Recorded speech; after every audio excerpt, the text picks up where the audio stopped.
नमस्कार, AB star news देख रहे हैं आप और देश लाइव में मैं हूं आपके साथ सोहन सिंह। देश लाइव में बात करेंगे देश दुनिया की तमाम अहम खबरों की। शुरुआत करेंगे लखीमपुर खीरी हिंसा के खिलाफ किसानों के रेल रोको आंदोलन के साथ। लखीमपुर खीरी हिंसा के खिलाफ किसानों ने रेल रोको आंदोलन का ऐलान किया है।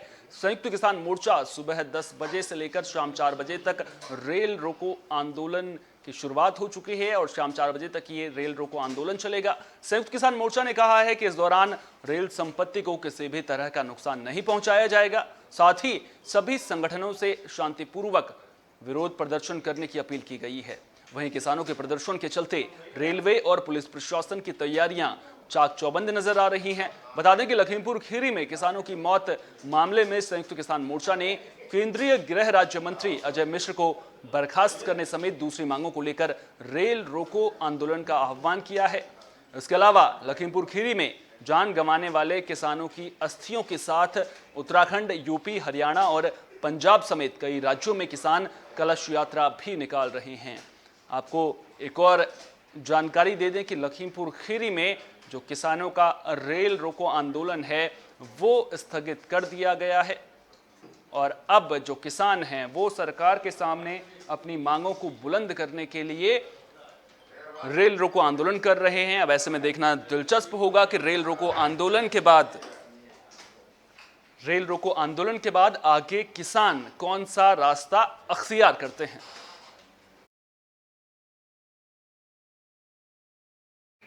उत्तराखंड पर अगले 24 घंटे बहुत भारी हैं। मौसम विभाग ने अगले 24 घंटों में भारी से अत्यंत भारी बरसात की संभावना जताई है। वहीं बात राजधानी देहरादून की करें तो यहां आज भी बारिश जारी है। राज्य के सभी इलाकों में रुक रुक कर बरसात हो रही है। भारी बारिश के चलते उत्तराखंड में स्कूलों को बंद कर दिया गया है।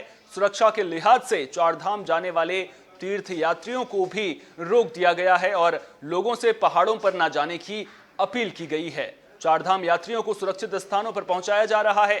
मौसम विभाग ने पर्वतीय इलाकों में 3500 मीटर से ज्यादा ऊंचाई वाले इलाकों में बर्फबारी की संभावना जताई है। इस दौरान आकाशीय बिजली गिरने और ओलावृष्टि के साथ 60 से 70 किलोमीटर प्रति घंटे की रफ्तार से हवाएं चलने के आसार हैं। मुख्यमंत्री पुष्कर सिंह धामी ने मुख्य सचिव समेत तमाम आला अधिकारियों के साथ बैठक कर आपदा से निपटने को लेकर उठाए कदमों की समीक्षा की। मुख्यमंत्री पुष्कर सिंह धामी ने तीर्थ यात्रियों से अगले 2 दिनों तक चारधाम यात्रा पर जाने से बचने की अपील की है। उत्तराखंड के अलावा अगर बात दिल्ली एनसीआर की करें तो दिल्ली एनसीआर में भी मौसम का बदला बदला मिजाज देखने को मिल रहा है। रविवार से ही दिल्ली एनसीआर में रुक रुक कर बरसात हो रही है, जिसकी वजह से मौसम में ठंडक बढ़ गई है।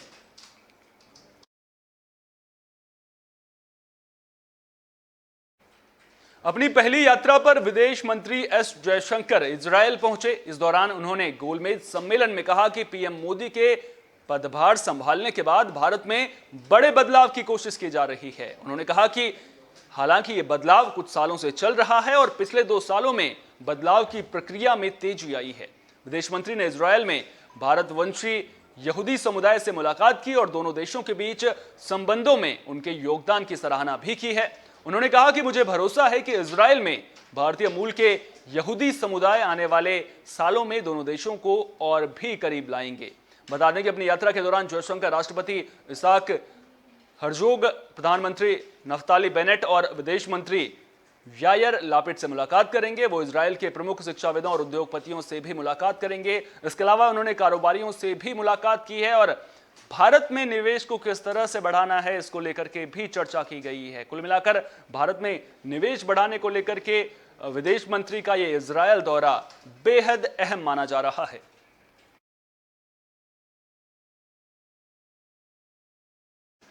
गुजरात के सूरत में एक पैकेजिंग कंपनी में भीषण आग लग गई। बता दें कि यह आग कडोडोरा में पैकेजिंग कंपनी में लगी है। जानकारी के मुताबिक हादसे में अब तक 2 मजदूरों की मौत की खबर सामने आ रही है और कई लोग घायल बताए जा रहे हैं। इस हादसे के बाद हाइड्रोलिक लिफ्ट से 125 से ज्यादा मजदूरों का रेस्क्यू किया गया है। जानकारी के मुताबिक हादसा उस वक्त हुआ जब मजदूर 5वीं मंजिल पर काम कर रहे थे। सूत्रों के मुताबिक कुछ लोगों ने जान बचाने के लिए कथित तौर पर इमारत से छलांग लगा दी, जिसकी वजह से 2 लोगों की मौत हो गई है।